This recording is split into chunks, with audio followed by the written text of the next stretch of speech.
Hello and welcome to Jamaica Magazine. I'm your host, Adrian Atkinson. Drug abuse and drug trafficking are serious issues that affect Jamaica and other parts of the world negatively. So as we observe International Day Against Drug Abuse and Illicit Trafficking today, let's show support for individuals, communities and organizations that work together to rehabilitate those suffering from drug abuse and make sure that no drugs are consumed or traded illegally. We want a Jamaica that's safe, cohesive and drug-free. Play your part today. As we continue our program, here's a word of advice followed by the news. Child diversion in the Ministry of Justice is just our way of diverting children who are considered to be troubled, wayward, or children who just come into contact with the justice system. There are a few misconceptions about the program. One is that it's only bad children or children who always misbehave that come to the child diversion program. The program is here for children who make mistakes, as they will do because they are children. The other misconception is that once they are referred to the program, we are going to take the children away. That is not the plan of the program. In the best interest of the child, we try to ensure that they are around their family or the guardian that can support them to be rehabilitated. So they come to the program and they stay at home. As a matter of fact, most of them that come to the program don't end up at a facility for children. They stay at home and they complete the program there and they continue with school and everything that they would do. If you know of children who have come into conflict with the law, one way or the other, consider child diversion as an option.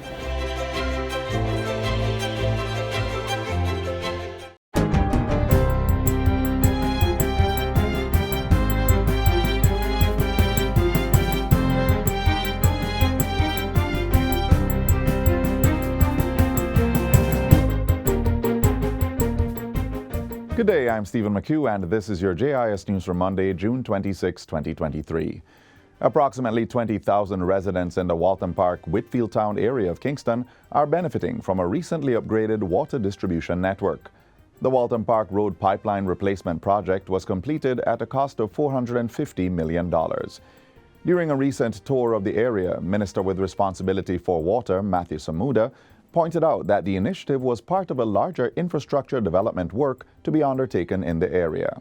We're investing heavily in the distribution network throughout Kingston and St. Andrew to ensure that once we've completed the issues related to source, which is the volume of water that we have available to us, that we do not waste it, that we continue to reduce our non-revenue water and the leaks associated with same. He said residents there and elsewhere in the corporate area could look forward to even more improved supply once other projects were completed.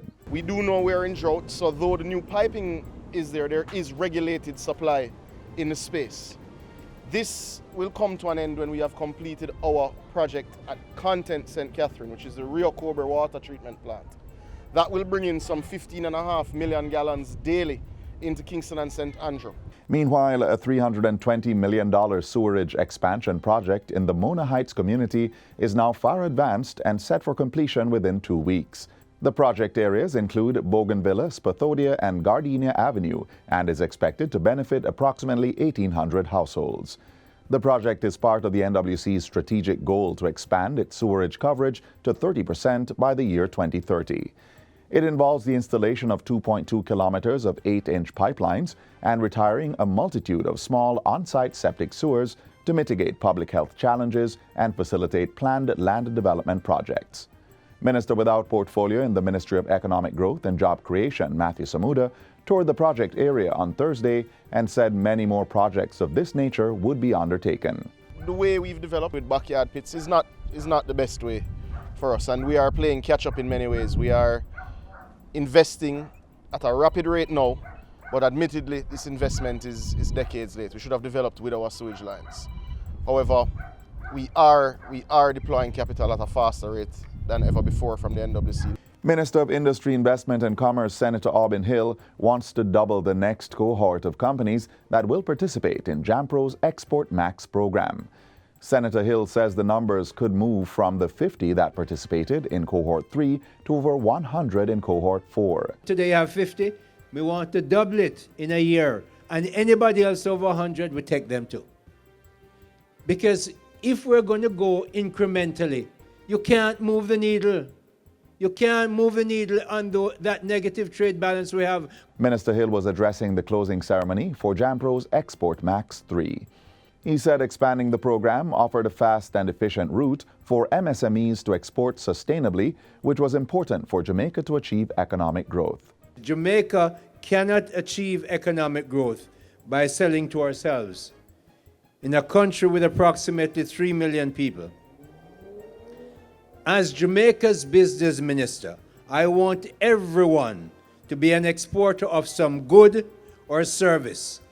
Initiatives like Export Max program must be used as a critical tool in our efforts to grow exports and minimize Jamaica's huge negative trade balance. We have to reduce that trade balance. The fourth iteration of the program is expected to provide differentiating features such as fast-track capacity development and tailor-made financing. And finally, the Ministry of Education and Youth is reporting a significant improvement in student performance in the mathematics component of this year's primary exit profile PEP examinations when compared to pre-pandemic results in 2019. This year, a total of 36,105 students were registered to take PEP. 57% were classified as proficient or highly proficient in math, up from 41% in 2019. The results further show that 54.4% of students adept in mathematics are females, with males accounting for 44.4%. Portfolio Minister Fable Williams says that while the outcome is a significant improvement, more progress needs to be made to help the male students. The pattern is what we have observed over the years. In terms of girls outperforming boys in mathematics. So that tells us that is something we have to redouble our efforts in to bring our boys up while we continue to support our girls. In the meantime, the minister says advances were made in the academic areas of language arts, science, and social studies in comparison to 2019. We are encouraged by what we're seeing. And we know that going forward, we'll continue the plans, we'll continue the emphasis that we've had on literacy and numeracy. We'll continue the coaching programs that we have, all the strategies that our teachers use in the classroom to pull out students. And that's it for JIS News Today. I'm Stephen McHugh. Thanks for watching.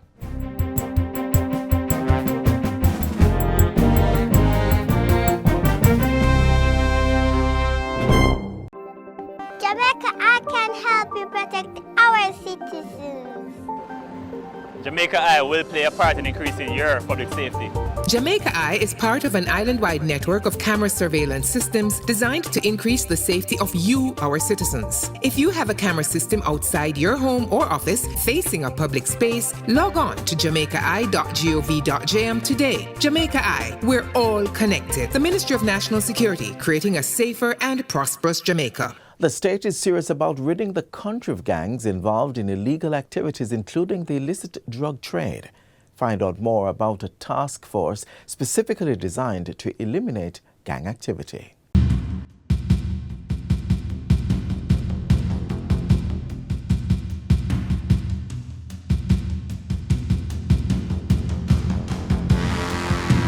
What you're seeing or what I'm going to introduce, which is the Joint Anti-Gang Task Force, is all about continuing our focus on guns, gunmen, and gangs. And it was important, and we saw as part of our strategic focus and strategies that we had developed and planning that we had done, that we required an agile joint force that could deal with the levels of violence that we see here in Jamaica. The JDF has been committed, intentional and strategic about the support we provide to the JCF as we work to reverse the norm of gunmen being comfortable in any space. It is not bound by any particular geographic space, but will move fluidly across the country to interrupt gang activities, to disrupt and deter those, to recover firearms or seize firearms, and also to focus on those people who are intent on creating death, mayhem, and pain in our society. The JDF will bring dynamic and flexible military expertise to this task force, ensuring joint intelligence and the securing of the spaces in which we engage. This will allow the JCF to focus on the pursuit of gangs and the apprehension of their members who terrorize communities.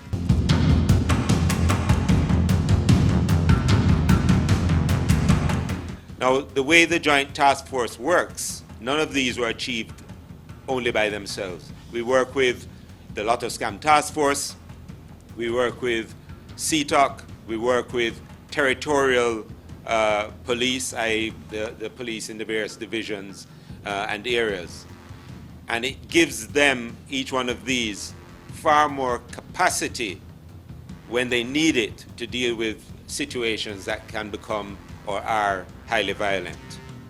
We have recruited some 70 plus persons, young Jamaicans, who had gone through the Jamaica National Service Corps program. They trained for a year or so as soldiers, and then we recruited them and ran them through the entire police training program. So these are qualified soldiers, qualified police officers, and they make up part of the task force and are familiar and comfortable in both the military environment and the policing environment.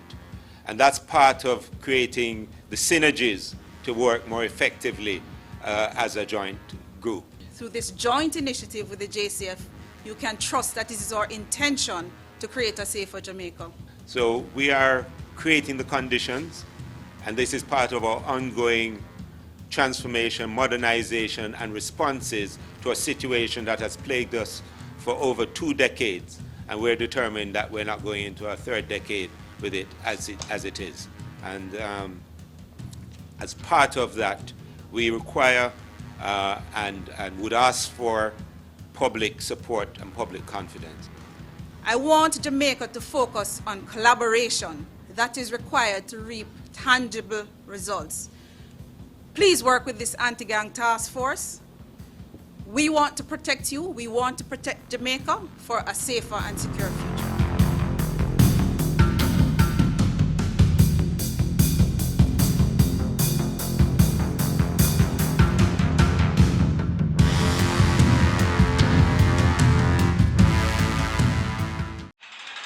The following is brought to you by Mocha, the major organized crime and anti-corruption agency with kind support of NIA and USAID. Criminal minds think they are cunning. The major organized crime and anti-corruption agency have them running. Your friend a shout, come scam. Take time running, because we ready for the ops. Drive up on your block, step out now me block. Cyber take about your laptop, pull up every lock, no evidence a drop. We put it in a cuffs and now we have the underground. Sin you say scam, you better look out fit.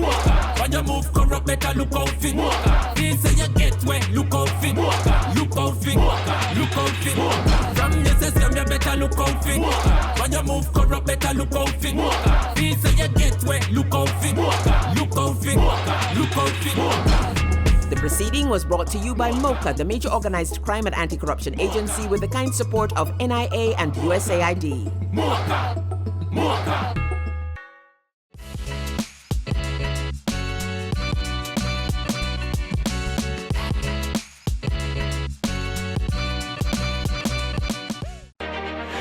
Jamaica and its workforce are advancing quickly. Life-changing opportunities are arising. You need training and support. We are the Renewed Heart NSTA Trust, committed to providing new and emerging skills training and opportunities. Come to Heart. We'll help you claim your place in the workforce of the future.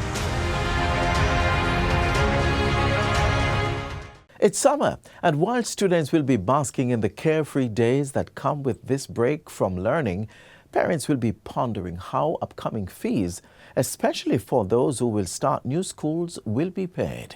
If you haven't yet started financial planning for your child's education, it's still not too late.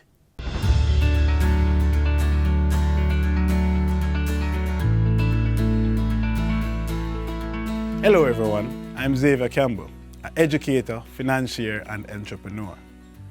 Education is very important to our development and can take years to achieve the highest level. It is also very costly and some persons will have a difficult time finding the money up front, especially in the absence of careful financial planning. So, within the next few minutes, I want to share a few steps that will guide your approach to financing your child or children's education. Let's start with, when should we begin that financial planning? According to the Chinese proverb, the best time to plant a tree was 20 years ago. The second best time is now. Although there is no perfect time to begin planning for your child's tertiary education, starting as early as possible is the best way to ensure you are prepared financially and avoid the common pitfalls. Having a step-by-step plan is the best way to ensure that you are able to finance your child's education without sacrificing your personal financial plan.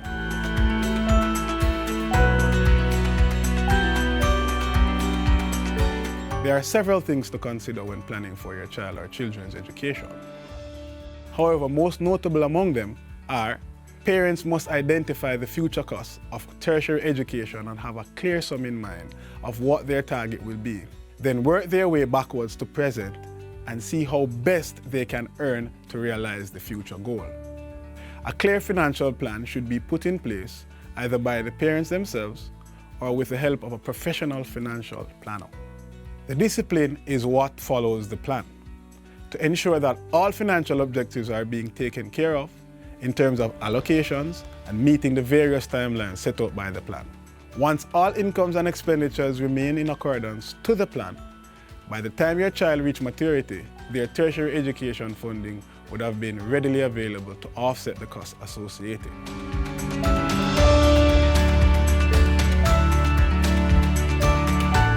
Now your options could be savings or investments. Both are good, but let's look at them closely. There are basically two ways to make money. One, you work for money. Two, your money works for you. So savings is the process of putting aside a portion of your income for future use. In this case, we are talking about education. So if you're going to save, you need to put aside some of your income to ensure that you're able to offset the cost of your education in the future. While investment is you putting money aside that will generally earn interest over the period of time that you put it aside for. Therefore, having a plan inclusive of savings and investments can put parents in a better position to offset the future expenses of education.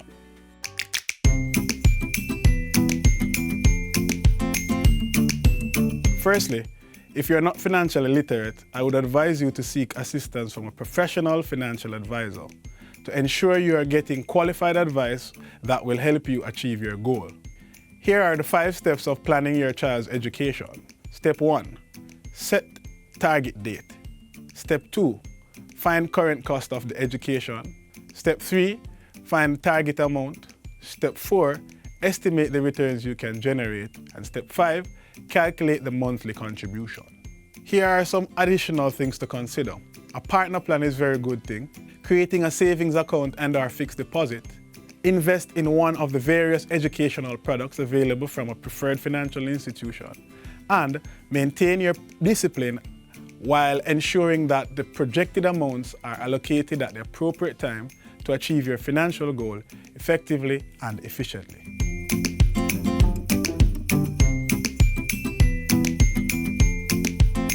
One of the most common mistakes that parents make is that they think that they need this large lump sum.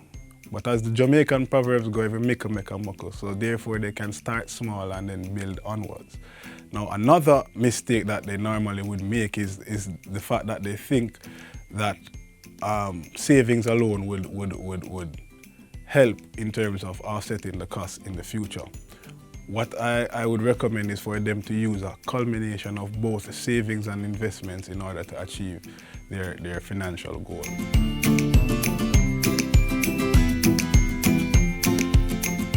So the first disadvantage I want to speak about is the inability to set financial goals. So you not being able to set goals will also lead to you being demotivated and lack the knowledge that is required to achieve that goal. And as a result of that demotivation and that lack of knowledge that is required, then there is no direction. So we consider it to be a lack of direction, right? And if there's a lack of direction, then what will happen is that poor financial outcomes will be the result of that. In concluding, planning for your child or children's education is not just dependent on the numbers. Rather, it's a combination of several factors, namely social, personal beliefs, religious, your way of approaching, and general outlook at life. However, the cost of education on a rise. Parents are looking at various investment vehicles to secure their child or children's future. Judicious planning for your children's future is essential, and empowering them with an education plan is a wise thing to do. Start to reap maximum benefits very early. Create a sustainable future for them to bloom in.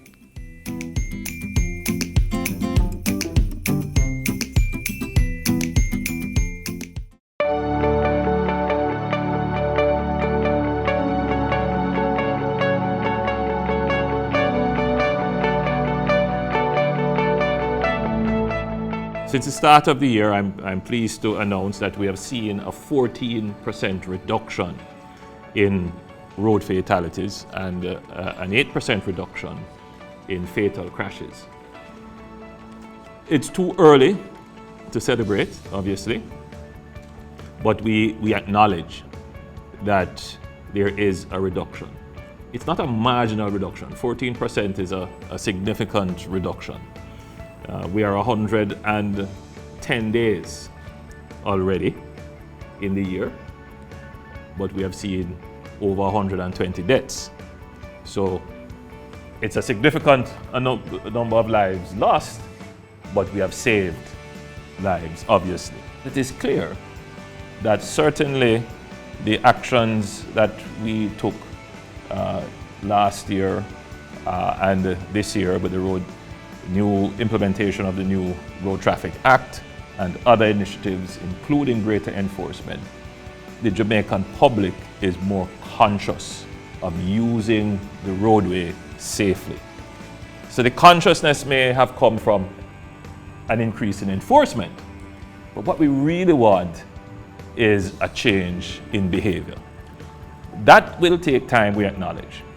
And like all other human endeavors, you can encourage people for them to aspire to do better, but sometimes enforcement is also necessary so that people see the penalties and the disadvantage in breaking the rules.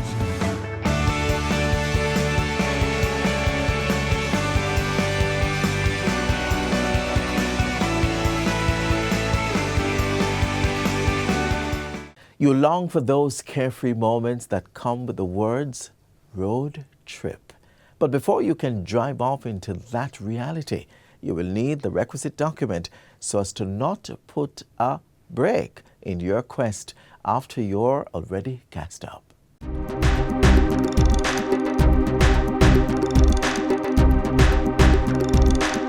Imagine having the freedom to get yourself to where you want to go, when you want to go, and with whomever you want, really. Well, achieving that freedom could very well start with acquiring a provisional or learner's driver's license. And the steps to getting there? Pretty simple. A provisional driver's license permits an unlicensed individual to operate a motor vehicle on the public roads while under the supervision of a licensed driver. Persons can obtain their learner's permit from as early as age 17. In order to acquire a provisional driver's license, you're going to need to have 3 passport-size pictures that are signed by a JP, right? So you need you will need to fill out that application of a provisional driver's license form that must be filled out. Also, you need to show proof of identification, whether it's national ID, passport. If you don't have any of those, birth certificate. So after you've presented all those documents, it's now time to do the road code test. The road code test is free. There is no charge. It is easy. Once you have passed, a sealed document will be sent to the tax office. It must not be opened at all. If you open it, you will be tampering with it, and that would cause problems. But in previous years, doing a road code test was never a requirement in getting your provisional driver's license. So why now? We want to ensure, you see, that our road safety operations are in alignment with the Great Road Safety Nation and in accordance with United Nations road safety postulates, right?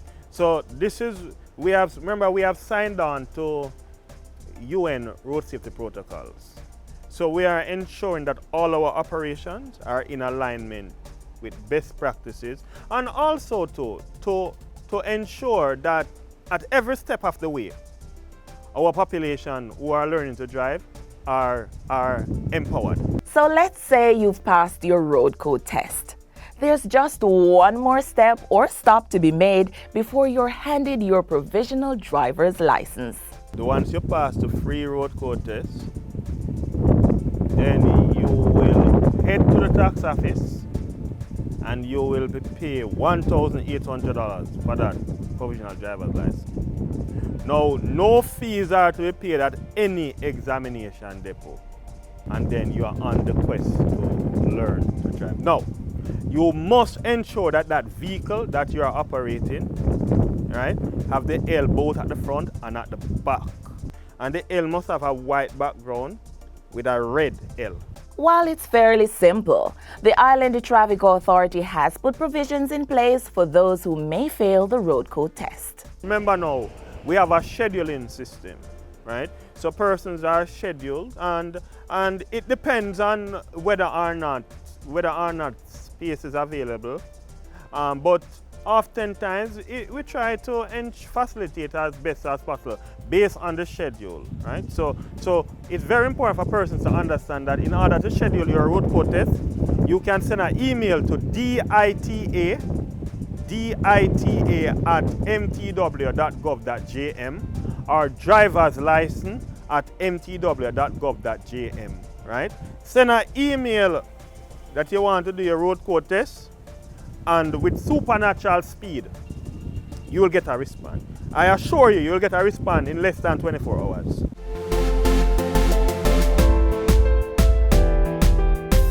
For example, you have a driver's license to operate a motor car, and you want to operate a truck, right? Learn to drive a truck.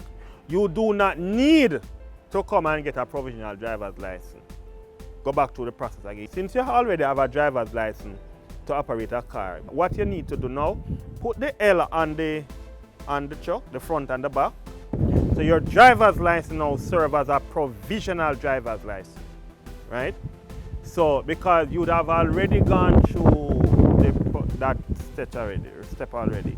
So, and just in case you also want to operate a motorcycle, you would then ensure the L is on the vehicle, both at the front and at the back, and then that driver's license you use as the provisional driver's license. And just like that, you are now the holder of your very own provisional driver's license.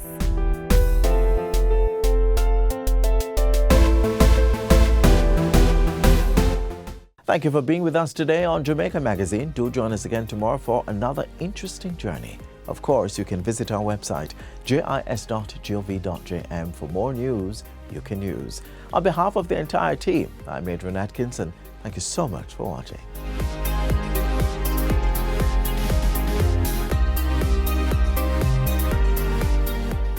This has been a production of the Jamaica Information Service, the voice of Jamaica.